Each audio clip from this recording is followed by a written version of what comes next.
ഓം നമോ ഭഗവതേ വാസുദേവായ. ഓം ശ്രീകൃഷ്ണ പരമാത്മനേ നമഃ. ശ്രീമദ് ഭാഗവതം തൃതീയ സ്കന്ധം 1-ാം അധ്യായം. ശ്രീ ശുക ഉവാച. ഏവമേതത് പുരാ പൃഷ്ടോ മൈത്രേയോ ഭഗവാൻ കില ക്ഷത്രാവനം പ്രവിഷ്ടേന തെക്വാ സ്വഗൃഹമൃദ്ധിമത്. 3-ാമത്തെ സ്കന്ധത്തിൽ 33 അധ്യായങ്ങളെക്കൊണ്ട് സർഗം എന്ന് പറയപ്പെടുന്ന ഈശ്വരൻ്റെ 1-ാമത്തെ ലീലയെ ശുകബ്രഹ്മർഷി പരീക്ഷത്തിന് ഉപദേശിക്കുന്നു. സൃഷ്ടി ചെയ്യണമെന്നുള്ള ഈശ്വരേച്ഛ നിമിത്തം തന്നിൽ ലയിച്ചിരിക്കുന്ന പ്രകൃതി ഗുണങ്ങളായ സത്വാദികൾക്ക് ഇളക്കമുണ്ടാകുന്നു. ഈ ഇച്ഛയെ ഈശ്വരൻ പ്രകൃതിയെക്കുറിച്ച് കടാക്ഷിച്ചതായിട്ട് വേദത്തിൽ പറഞ്ഞിരിക്കുന്നു. ഇപ്രകാരമുള്ള ഈശ്വര കടാക്ഷത്താൽ ശോഭിച്ച മായാഗുണങ്ങളുടെ പരിണാമത്തിൽ നിന്ന് ബ്രഹ്മാണ്ടമുണ്ടായി. ആ ക്രമത്തെ വിവരിക്കുന്നതാണ് സർഗം എന്ന് പേർ പറയുന്നത്. 1-ാമത്തെ അധ്യായത്തിൽ ബന്ധുക്കളെ വെടിഞ്ഞ് കാട്ടിൽ പ്രവേശിച്ച വിതുരർ ഉദ്ധവരെ കണ്ട സംഗതിയെക്കുറിച്ച് വിവരിക്കും. 2 വിധത്തിലാണ് ശ്രീമദ് ഭാഗവത സമ്പ്രദായം. 1-ാമത്തേത് ഒരു സംഗതിയെ ചുരുക്കി പറയുക, പിന്നെ ആ സംഗതിയെ തന്നെ ഒന്നുകൂടി വിസ്തരിക്കുക. ശ്രീനാരായണൻ ബ്രഹ്മാവിനും ബ്രഹ്മാവ് നാരദനും ഉപദേശിച്ച സംഗതിയെ ഇതിനു മുമ്പ് സംക്ഷേപിച്ചു പറഞ്ഞു. പിന്നെ ആദിശേഷൻ സനൽകുമാരനും സനൽകുമാരൻ സാങ്ക്യായനൻ എന്ന മഹർഷിക്കും വിസ്തരിച്ചുപദേശിച്ചു. 2-ാമത്തെ സ്കന്ധത്തിൽ ശ്രീ നാരായണ ബ്രഹ്മസംവാദത്തിൽ സംക്ഷേപമായിട്ട് ഭാഗവതത്തെ പറഞ്ഞു. അതിനെ തന്നെ ബ്രഹ്മനാരദ സംവാദമായിട്ട് കുറേ വിസ്തരിച്ചും കാണിച്ചു. അതിനെ തന്നെ ആദിശേഷൻ അധികം വിസ്തരിച്ചു പറഞ്ഞതിനെ കാണിപ്പാനാണ് 3-ാമത് മുതൽക്കുള്ള സ്കന്ധങ്ങളുടെ ഭാവം. 3-ാമത്തെ സ്കന്ധത്തിൽ ആദ്യത്തെ 4 അധ്യായങ്ങളിൽ വിതുരർ മൈത്രേയ മഹർഷിയെ കണ്ട സംഗതിയെയും പിന്നെ 8 അധ്യായങ്ങൾ കൊണ്ട് കാരണാദി സൃഷ്ടിസഹിതങ്ങളായ സർഗപ്രപഞ്ചത്തെയും പിന്നെ 7 അധ്യായങ്ങൾ കൊണ്ട് വിസർഗം എന്ന ലീലയെ വർണ്ണിക്കുന്ന ഘട്ടത്തിലുണ്ടായ വരാഹാവതാരത്തെക്കുറിച്ചും 1 അധ്യായം കൊണ്ട് വിസർഗ സമാഹാരത്തെയും 4 അധ്യായങ്ങൾ കൊണ്ട് അതിൻ്റെ പ്രസംഗാവസരത്തിൽ നേരിട്ടതായ കപിലാവതാരത്തെയും പിന്നെ 9 അധ്യായങ്ങൾ കൊണ്ട് കപില ചരിത്രത്തെയും പറഞ്ഞിരിക്കുന്നതായ 33 അധ്യായങ്ങൾ കൊണ്ട് 3-ാമത്തെ സ്കന്ധം അവസാനിക്കുന്നു. കാലപരിണാമത്തെയും കൽപ്പലക്ഷണത്തെയും പത്മം എന്ന കൽപ്പത്തെയും പറയാമെന്ന് ചെയ്തതായ പ്രതിജ്ഞയെ നിർവഹിപ്പാൻ ശ്രീ ശുകമുനി കഥ ആരംഭിക്കുന്നു. ഐശ്വര്യസമൃദ്ധിയുള്ള സ്വഗൃഹം വെടിഞ്ഞ് വിതുരർ കാട്ടിൽ പ്രവേശിച്ചപ്പോൾ ജ്ഞാനാദി ഗുണസമ്പന്നനായ മൈത്രേയ മഹർഷിയെ അവിടെ കണ്ടു. ഇപ്പോൾ എന്നോട് അങ്ങു ചെയ്ത ചോദ്യം തന്നെ വിതുരർ മൈത്രേയരോട് ചോദിച്ചു. പ്രപഞ്ചത്തിൽ വൈരാഗ്യം ജനിച്ചതാണ് വനഗമനത്തിനു കാരണം. അപ്പോൾ ജ്ഞാനിയായ മൈത്രേയരെ കാണുവാനും സംഗതി വന്നു. ആചാര്യ ലാഭമാണ് ജ്ഞാനോൽപത്തിക്കുള്ള അടുത്ത കാരണം. യദ്വാ അയം മന്ത്രകൃദ്ധോ ഭഗവാനഖിലേശ്വരഃ പൗരവേന്ദ്രഗൃഹം ഹിത്വാ പ്രവിവേശാത്മസാത്കൃതം. വിതുരർ ഗൃഹത്തിൻ്റെ പരമശുദ്ധിയെ പ്രകാശിപ്പിക്കുവാൻ പണ്ട് നടന്ന ഒരു സംഗതി പറയുന്നു. നിങ്ങളുടെ പിതാമഹന്മാരുടെ കാര്യം പറവാൻ പോയ ഭഗവാൻ സകലേശ്വര്യപൂർണനായ ശ്രീകൃഷ്ണൻ പൗരവശ്രേഷ്ഠനായ ദുര്യോധനൻ്റെ ക്ഷണം സ്വീകരിക്കാതെ ഏതൊരു ഭവനത്തെ സ്വഭവനം എന്ന ഭാവത്തോടെ പ്രവേശിച്ചുവോ ആ വിതുരഭവനത്തിൻ്റെ സമൃദ്ധിയും പരിശുദ്ധിയും എത്രയെന്നോർത്തുകൊള്ളുക. ആ ഗൃഹത്തെയും ഉപേക്ഷിച്ച് കാട്ടിൽ പ്രവേശിച്ച വിതുരരുടെ വിഷയവൈരാഗ്യത്തെക്കുറിച്ചും ആലോചിച്ചുകൊള്ളുക. രാജോവാച. കുത്ര ചതുർഭഗവതാ മൈത്രേയേണ സസംഗമഃ കഥാ വാ സഹ സംവാദ ഏതത് വർണ്ണയന പ്രഭോ. രാജാവ് ചോദിച്ചു, ഹേ സ്വാമിൻ, ഏതു ദിക്കിൽ വച്ചാണ് വിതുരർക്ക് മൈത്രേയ സമാഗമം ഉണ്ടായത്? ഏതു കാലത്താണ് അവരുടെ സംവാദം നടന്നത്? ഇതും ഞങ്ങളെ കേൾപ്പിക്കണം. നഹ്യൽ പാർത്ഥോദയസ്തസ്യ വിതുരസ്യാമലാത്മനഃ തസ്മിൻ വരീയസി പ്രശ്നഃ സാധുവാദോ ബഭൃംഹിതഃ. അന്യകഥകളെ ചോദിക്കാതെ ഈ കഥ തന്നെ പറയുവാൻ ആവശ്യപ്പെട്ടതിന് കാരണം പറയുന്നു. ഉത്കൃഷ്ടനായ മൈത്രേയരോട് നിർമ്മലചിത്തനായ വിതുരർ ചെയ്ത ചോദ്യങ്ങളിൽ അല്പമായ കാര്യമല്ല അടങ്ങിയിരിക്കുക. സാധുജനങ്ങളെ ആനന്ദിപ്പിക്കുന്ന കഥ അതിലധികം ഉണ്ടായിരിക്കും. സൂത ഉവാച സ ഏവം ഋഷിവർയോയം പൃഷ്ടോ രാജ്ഞാ പരീക്ഷിത പ്രത്യാഹതം സുബഹുവിദ് പ്രീതാത്മാ ശ്രൂയതാമിതി. സൂതൻ പറഞ്ഞു, പരീക്ഷിത്ത് രാജാവ് ഇങ്ങനെ ചോദിച്ചപ്പോൾ ഋഷിശ്രേഷ്ഠനും അനേക വിഷയങ്ങളെ നന്നായി അറിഞ്ഞിരിക്കുന്നവനുമായ ശുഗമുനി മനസ്സന്തോഷത്തോടുകൂടെ കേട്ടുകൊള്ളുക എന്നു പറഞ്ഞുകൊണ്ട് ഉത്തരം പറയുവാൻ തുടങ്ങി. ശ്രീ ശുക ഉവാച യഥാതു രാജ സ്വസുധാനധാതൂൻ പുഷ്ണന്നധർമ്മേണ വിനഷ്ടദൃഷ്ടിഃ ഭ്രാതുര്യവിഷ്ടസ്യ സുധാൻ വിബന്ധൂൻ പ്രവേശ്യ ലാക്ഷാ ഭവനേ ദദാഹ. വിതുരർ വനത്തിലേക്ക് പോവാൻ കാരണമായിരുന്ന കൗരവ അപരാധങ്ങളെ വിവരിക്കുന്നു.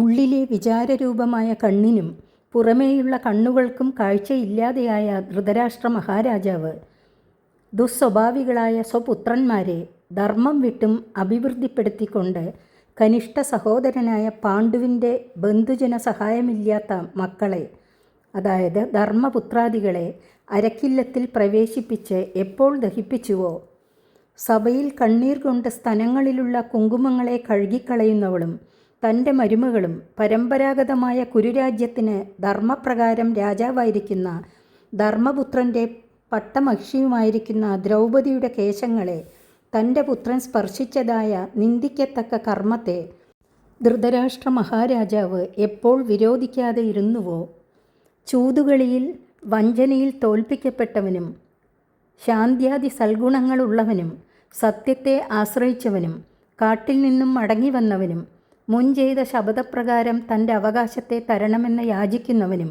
അജാതശത്രുവുമായ ധർമ്മപുത്രർക്ക് ഈ ധൃതരാഷ്ട്ര രാജാവ് അജ്ഞാനാന്ധകാരത്തിൽ മുങ്ങിയിട്ട് എപ്പോൾ അവകാശപ്പെട്ട ഭാഗത്തെ കൊടുക്കാതിരുന്നുവോ, കുന്തിപുത്രന്മാരാൽ അയക്കപ്പെട്ട ജഗൽ ഗുരുവായ ശ്രീകൃഷ്ണ ഭഗവാൻ സഭയിൽ പറഞ്ഞതും ഭീഷ്മാദികളായ പുണ്യപുമാന്മാർക്ക് അമൃത സമാനങ്ങളായ വാക്കുകളെ ഉണ്ടായിരുന്ന അല്പപുണ്യവും നശിച്ചിരിക്കുന്ന ഈ ധൃതരാഷ്ട്ര മഹാരാജാവ് എപ്പോൾ ബഹുമാനിക്കാതെ ഇരുന്നുവോ, ജ്യേഷ്ഠനായ ധൃതരാഷ്ട്രനാൽ മന്ത്രാലോചന ചെയ്യുവാൻ വേണ്ടി വിളിക്കപ്പെട്ടതിനാൽ ഗൃഹത്തിൽ പ്രവേശിച്ചവനും മന്ത്രാലോചനയ്ക്ക് യോഗ്യന്മാരായവരിൽ വച്ച് അധികം യോഗ്യനുമായ വിതുരർ ജ്യേഷ്ഠനോട് പറഞ്ഞതായ യാതൊന്നിനെ ഇന്നും വിദ്വാൻമാർ വിതുര നീതിവാക്യം എന്ന് കൊണ്ടാടുന്നുവോ, അപ്പോൾ വിതുരർ പറഞ്ഞ നീതിവാക്യത്തെ ചുരുക്കി കാണിക്കുന്നു. അങ്ങ് ചെയ്ത സഹിപ്പാൻ കഴിയാത്തതായ അപരാധത്തെ സഹിച്ചുകൊണ്ടിരിക്കുന്ന ധർമ്മപുത്രർക്ക് ഭാഗം കൊടുക്കുക. അങ്ങ് ആ അപരാധം ചെയ്ത സമയത്തിൽ അനുജന്മാരോട് കൂടിയ ഭീമസേനനാകുന്ന സർപ്പം ദീർഘശ്വാസം വിട്ടുകൊണ്ട് കോപത്തോടെ ഇരുന്നില്ലയോ, ആ ഭീമസേനനിൽ നിന്ന് അങ്ങയ്ക്ക് മഹത്തായ ഭയം ജനിക്കും.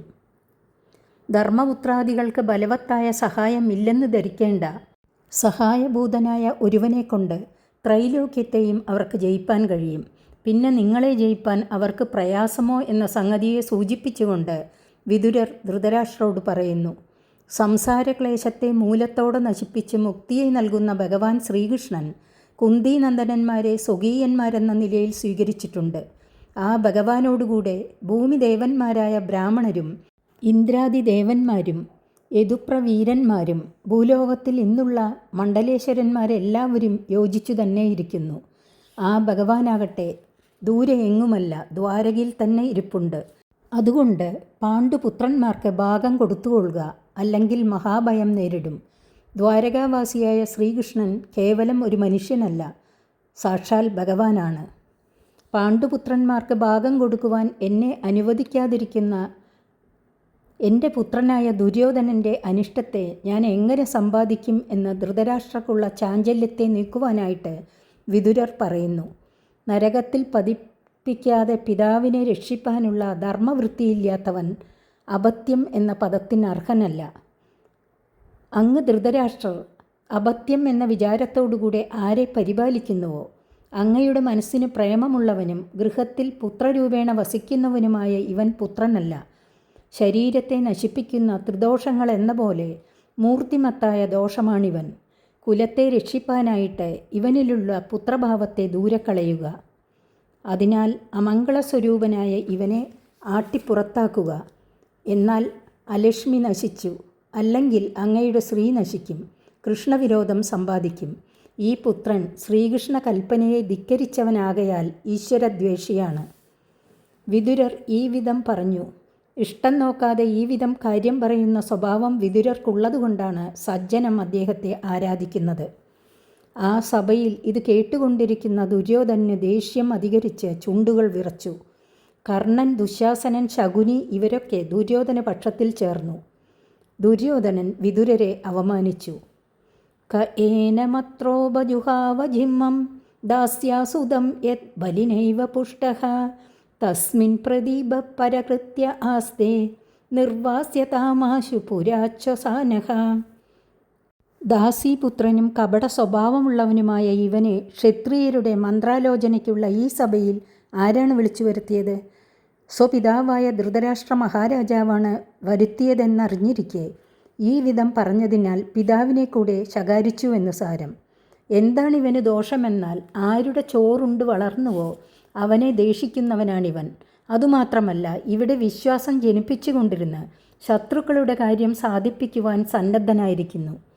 ഇത്രയും സഭയിൽ പറഞ്ഞ് വിതുരൻ ദുഷ്ടനാണെന്നുള്ള തൻ്റെ അഭിപ്രായത്തെ പ്രകാശിപ്പിച്ച ഉടനെ ഭൃത്യരോട് കൽപ്പിക്കുന്നു, ഇവൻ്റെ ജീവൻ മാത്രം ശേഷിച്ചാൽ മതി. അത്രത്തോളം ദേഹോപദ്രവം ചെയ്ത് ഈ രാജധാനിയിൽ നിന്ന് പിടിച്ചു പുറത്താക്കപ്പെടട്ടെ. സ ഇത്യമത്യുൽബണകർണബാണേർ ഭ്രാതുപുരോ മർമ്മസു താഡിതോബി സ്വയം ധനുർദ്വാരി നിദായമായാം ഗതവ്യതോയാതുരുമാനയാനഹ.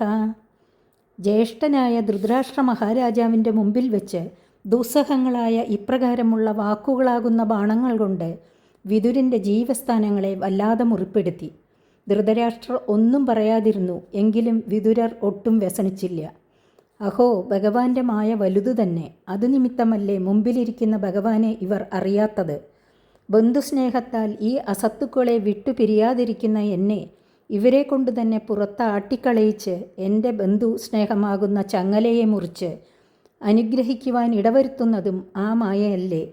ഭഗവൻ മാഹാത്മ്യം ആർക്കറിയാം എന്നോർത്ത് ബഹുമാനിച്ച് ദുഃഖമടക്കി പടിവാതിൽക്കൽ തൻ്റെ വില്ലുവെച്ച് അവിടെ നിന്നും പുറത്തേക്ക് പോയി. പകവീട്ടുവാൻ വിതുരർക്ക് കഴിയും, പക്ഷേ അത് ചെയ്തില്ല. സനിർഗത കൗരവ പുണ്യലബ്ധോ ഗജാഹ്വയാത്തീർത്ഥ പദപദാനി അന്വാക്രമത് പുണ്യചികീർഷയോർവ്യാം സ്വദിഷ്ടിതോ യാനി സഹസ്രമൂർത്തി. വാസസ്ഥാനത്തെയും ബന്ധുക്കളെയും വിട്ടുപോകാനുള്ള കാരണങ്ങളെയും വിട്ടുപോയതിനെയും പറഞ്ഞ ശേഷം പിന്നെയുണ്ടായ തീർത്ഥാടനത്തെ പറയുന്നു. വിതുരർ ഹസ്തിനപുരത്തിൽ നിന്ന് പുറത്തു പോയതോടുകൂടെ കൗരവന്മാരുടെ പുണ്യവും പുറത്തുപോയി. എന്തുകൊണ്ടെന്നാൽ പണ്ടുണ്ടായ മഹാന്മാരായ കൗരവ രാജാക്കന്മാർ ചെയ്ത പുണ്യം നിമിത്തമാണ് ആ കുലത്തിൽ സാക്ഷാൽ ധർമ്മരാജാവ് വിതുരരൂപേണ അവതരിച്ചത്. ഇപ്പോൾ ആ വിതുരർ പുറത്തുപോയത് ആ വംശത്തിലെ പുണ്യം ക്ഷയിച്ചതിനെ സൂചിപ്പിക്കുന്നു. ഭഗവാനോടുകൂടെ ഐക്യം പ്രാപിക്കുവാൻ തടസ്സപ്പെടുത്തുന്ന പാപങ്ങളെ നശിപ്പിക്കുന്നതിനും പുണ്യം സമ്പാദിക്കുന്നതിനും വിതുരർ നിശ്ചയിച്ചു.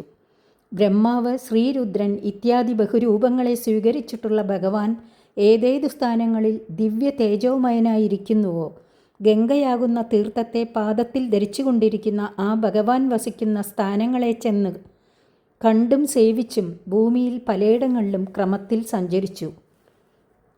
ഭഗവാന്റെ അവതാരങ്ങൾ കൊണ്ടും സഞ്ചാരങ്ങൾ കൊണ്ടും നിവാസം കൊണ്ടും കളികൾ കൊണ്ടും പുണ്യങ്ങളെ വർദ്ധിപ്പിക്കുവാൻ തക്ക മഹിമയുള്ള പട്ടണങ്ങൾ, വൃന്ദാവനം മുതലായ ഉപവനങ്ങൾ, ഗോവർദ്ധനം മുതലായ പർവ്വതങ്ങൾ, വൃന്ദാവനാദികളിലുള്ള വല്യഗൃഹങ്ങൾ, നിർമ്മല ജലമുള്ള യമുന ഗംഗാദികളായ നദികൾ, പുഷ്കരം മുതലായ തടാകങ്ങൾ, അന്യങ്ങളായിരിക്കുന്ന ഭഗവത്സ്ഥാനങ്ങൾ, ഇവയിൽ അന്യാശ്രയവും അന്യവിചാരവും കൂടാതെ ഭഗവാനെ തന്നെ ആശ്രയിച്ചും സ്മരിച്ചും കൊണ്ട് ഏകനായി തന്നെ വിതുരൻ സഞ്ചരിച്ചു. ഭൂമിയിൽ ഒരു ഭാഗത്ത് പ്രത്യേകം വസിക്കാതെ എങ്ങും സഞ്ചരിച്ചു. അന്യാശ്രമ വൃത്തികളെ അംഗീകരിക്കാതെ പരിശുദ്ധമായ സന്യാസവൃത്തിയെ തന്നെ സ്വീകരിച്ചു.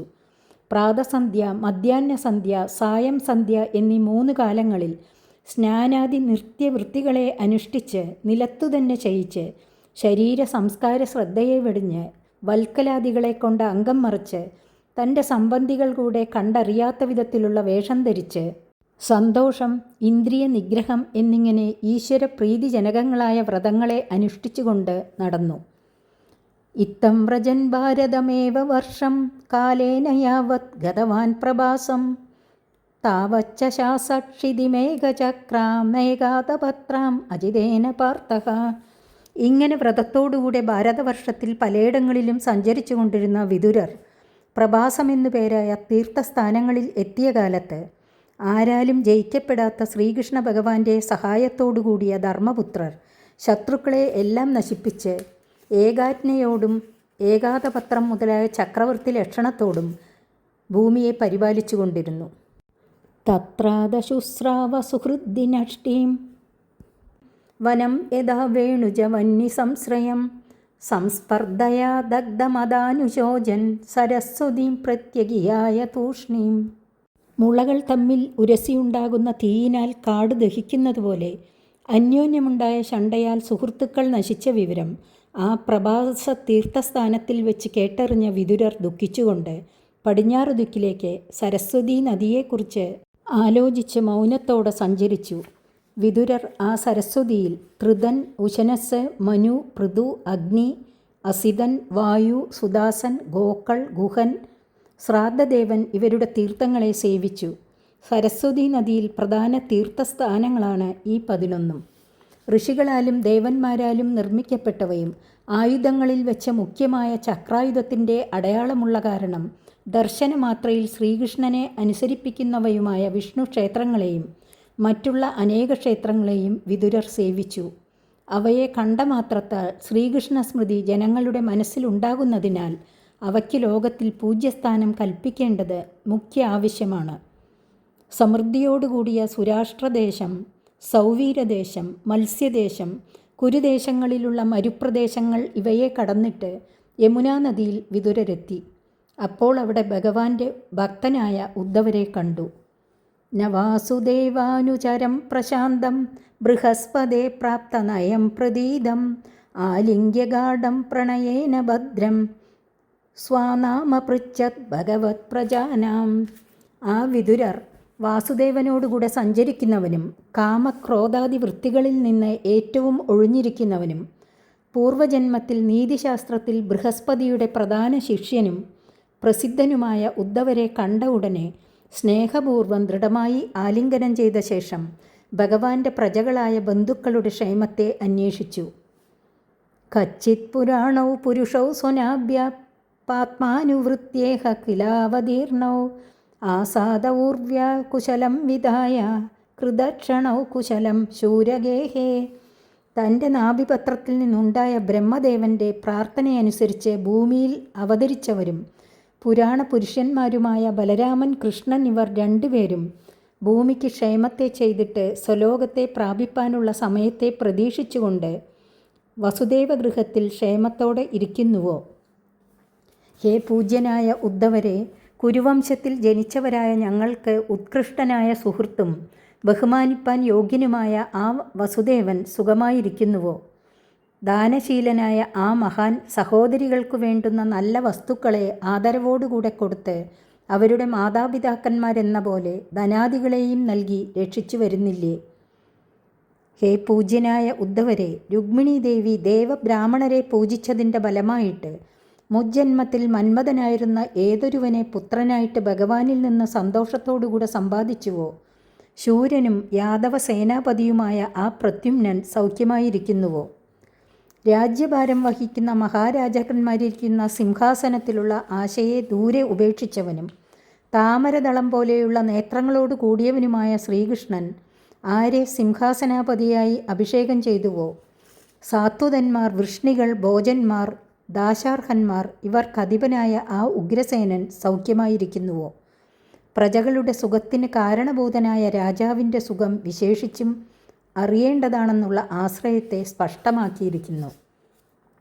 ഹേ സൗമ്യ സ്വഭാവനായ ഉദ്ധവരെ, ഉമാദേവി മുജ്ജന്മത്തിൽ ഏതൊരു കുമാരനെ ഗർഭത്തിൽ ധരിച്ചുവോ ആ ദേവനായ സുബ്രഹ്മണ്യനെ വ്രതാഢ്യായ ജാമ്പവതി പുത്രനായിട്ട് പ്രാപിച്ചു. കൃഷ്ണൻ്റെ പുത്രനും കൃഷ്ണസദൃശനും രതികളിൽ വെച്ച് ശ്രേഷ്ഠനുമായ ആ സാമ്പൻ സുഖമായിരിക്കുന്നുവോ? സുബ്രഹ്മണ്യ സ്വാമിയാണ് സാമ്പനായി അവതരിച്ചിരിക്കുന്നത് എന്ന് പറയുന്നു. അർജുനനിൽ നിന്ന് ധനുർവേദ രഹസ്യത്തെ അറിഞ്ഞിരിക്കുന്ന ഏതൊരുവൻ ശ്രീകൃഷ്ണ ഭഗവാന്റെ പാദഭജനം കൊണ്ട് തന്നെ സന്യാസികൾക്ക് കൂടി ലഭിപ്പാൻ കഴിയാത്തതായ ശ്രീകൃഷ്ണ സ്വരൂപ പരമഭക്തിയെ, പരബ്രഹ്മം തന്നെ ശ്രീകൃഷ്ണൻ എന്ന ബോധത്തെ നന്നായി അറിഞ്ഞ ആ സാത്വികി ക്ഷേമമായിരിക്കുന്നുവോ? വിദ്വാനും ഭഗവാനെ ശരണം പ്രാപിച്ചവനും പാപം ലേശമില്ലാത്തവനും ശൊഫൽക്കൻ്റെ പുത്രനും ശ്രീകൃഷ്ണൻ്റെ പാദങ്ങൾ പതിഞ്ഞിരുന്ന വഴിയിലുള്ള ധൂളികളിൽ പ്രേമാധിക്യത്താൽ മനസ്സലിഞ്ഞുരുണ്ടവനുമായ അക്രൂരൻ സൗഖ്യമായിരിക്കുന്നുവോ? ഋക്സാമ യജുർ ഭാഗങ്ങൾ ചേർന്ന വേദം യാഗത്തിൻ്റെ വിസ്താര രൂപമായ അർത്ഥത്തെ ധരിക്കുന്നതുപോലെ തൻ്റെ ഗർഭത്തിൽ ഭഗവാനെ ധരിച്ച് പുത്രത്വേന ഭഗവാനെ പ്രാപിച്ചു ദേവമാതാവായ അതിഥി ദേവിയെപ്പോലെ ഇരിക്കുന്നവളും ദേവകനെന്നു പേരായ ഭോജൻ്റെ പുത്രിയായി ജനിച്ചവളുമായ ദേവകീ ദേവി ക്ഷേമമായിരിക്കുന്നുവോ? വേദങ്ങൾ ഏതൊരുവനെ ശാസ്ത്രത്തിൻ്റെ ഉൽപ്പത്തി സ്ഥാനമെന്നും മനസ്സിൻ്റെ പ്രേരകനെന്നും ചിത്തം, അഹങ്കാരം, ബുദ്ധി, മനസ്സ് എന്ന 4 വിധം വിഭാഗമുള്ള അന്ധകരണത്തിൽ നാലാമത്തേതായ മനസ്സിൻ്റെ അധിഷ്ഠാന തത്വമെന്നും പറയുന്നുവോ? ആ വിധം മഹിമയുള്ളവനും തന്നെ ഉപാസിക്കുന്നവരുടെ മനോരഥങ്ങളെ പൂർണ്ണമായി സാധിപ്പിക്കുന്നവനുമായ നിങ്ങളുടെ സംബന്ധിയായ അനിരുദ്ധൻ സുഖമായിരിക്കുന്നുവോ? ബാക്കിയുള്ള എല്ലാ യാദവന്മാരുടെയും കുശലത്തെ നന്നായിട്ട് ചോദിക്കുന്നു.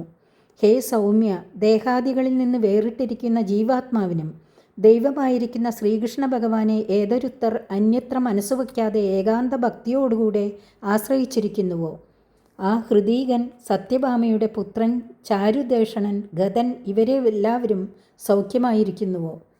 യാദവന്മാരുടെ കുശലം ചോദിച്ചതിനു ശേഷം പാണ്ഡുപുത്രന്മാരുടെ കുശലം ചോദിക്കുന്നു.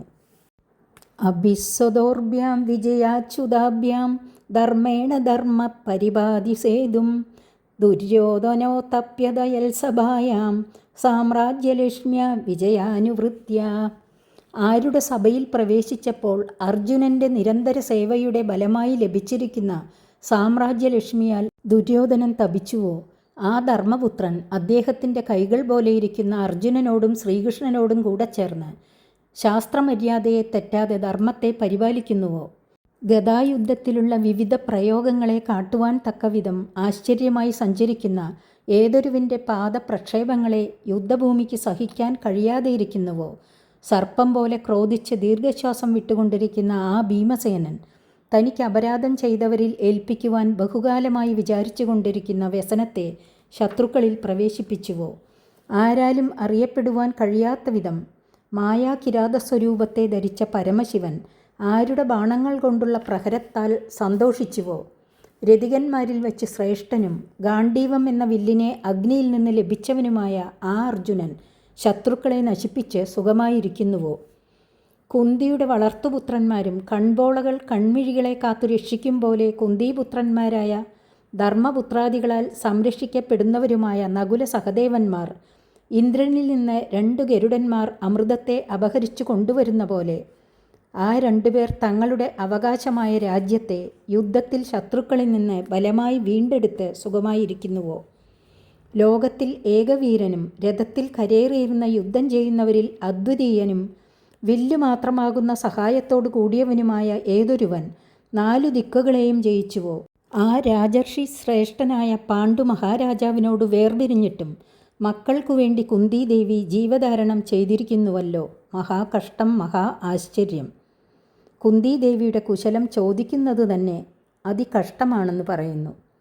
ഹേ പ്രസന്നനായ ഉദ്ധവ, മരണത്തെ പ്രാപിച്ചുവെങ്കിലും അനുജനായ പാണ്ഡു മഹാരാജാവിൻ്റെ പുത്രന്മാരെ ദ്രോഹിക്കുന്നത് മൂലം ആ അനുജനെ തന്നെ ദ്രോഹിക്കുന്നവനും സ്വപുത്രന്മാരുടെ ന്യായരഹിതമായ അഭിപ്രായത്തെ അനുസരിച്ച് ഹിതം പറഞ്ഞ സുഹൃത്തായ എന്നെ ആ പട്ടണത്തിൽ നിന്ന് ആട്ടിപ്പുറത്താക്കിയവനും നരകത്തിൽ ചെന്നിരിപ്പാൻ ഒരുങ്ങിയിരിക്കുന്നവനുമായ ആ ധൃതരാഷ്ട്രയെക്കുറിച്ച് ഞാൻ ദുഃഖിക്കുന്നു.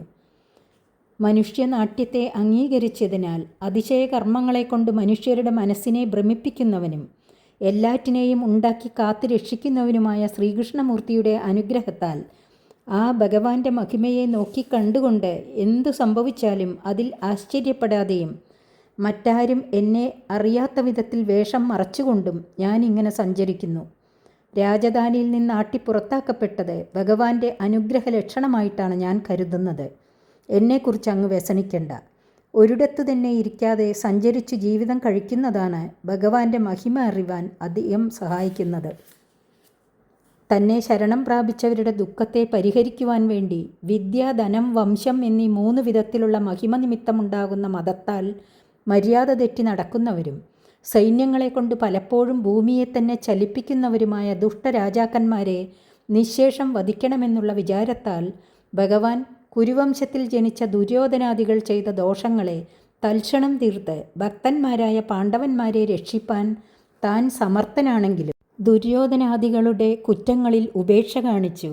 നിശ്ചയം മെല്ലെ മെല്ലെ എല്ലാ ദുർജനങ്ങളെയും വധിപ്പാൻ വേണ്ടിയിട്ടാണ് ദുര്യോധനൻ മുതലായവരെ തൽക്ഷണം ഭഗവാൻ വധിക്കാത്തത്.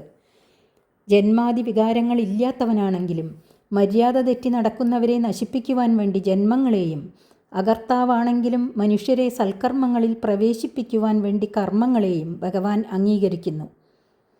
അങ്ങനെയല്ലെങ്കിൽ മറ്റേതൊരുവൻ ഗുണങ്ങളിൽ നിന്ന് അകന്നിരിക്കുന്നവനായിട്ടും ഇമ്മാതിരി ശരീരബന്ധത്തെയും കർമ്മങ്ങളെയും സ്വീകരിക്കും? ഇത് ദുഃഖമായിരിക്കെ സ്വീകരിക്കയില്ലെന്നു സാരം. ഭഗവാനാകട്ടെ സ്വേച്ഛയാ ലോകാനുഗ്രഹത്തിനു വേണ്ടി ജന്മകർമ്മങ്ങളെ സ്വീകരിച്ചതാകുന്നു. മായാതീതന് അത് ദുഃഖമല്ല. തസ്യ പ്രപന്നാഖില ലോകപാനാം അവസ്ഥിതാനാം അനുശാസനേ സ്വേ അർത്ഥായ ജാതസ്യ യദുക്ഷജസ്യ വാർത്താം സഖേ കീർത്തയ തീർത്ഥകീർത്തേഹേ. ഹേ സഖേ, ജന്മമില്ലാത്തവനെങ്കിലും ശരണാഗതന്മാരായ ലോകപാലന്മാരെയും തൻ്റെ ആജ്ഞാരൂപമായ വേദവിധികളെ അനുസരിച്ചിരിക്കുന്ന മറ്റുള്ളവരെയും സംരക്ഷിച്ച് സന്മാർഗത്തിൽ പ്രവർത്തിപ്പിക്കുന്നതായ പ്രയോജനത്തിനു വേണ്ടി യദുവംശത്തിൽ അവതരിച്ചവനും പരിശുദ്ധമായ കീർത്തിയോട് കൂടിയവനുമായ ശ്രീകൃഷ്ണ ഭഗവാന്റെ കഥയെ വിസ്തരിച്ചു പറഞ്ഞാലും തൃതീയ സ്കന്ധത്തിലെ 1-ാമത്തെ അധ്യായം സമാപിച്ചു. 2-ാമത്തെ അധ്യായം അടുത്ത ദിവസം. ഹരി ഓം.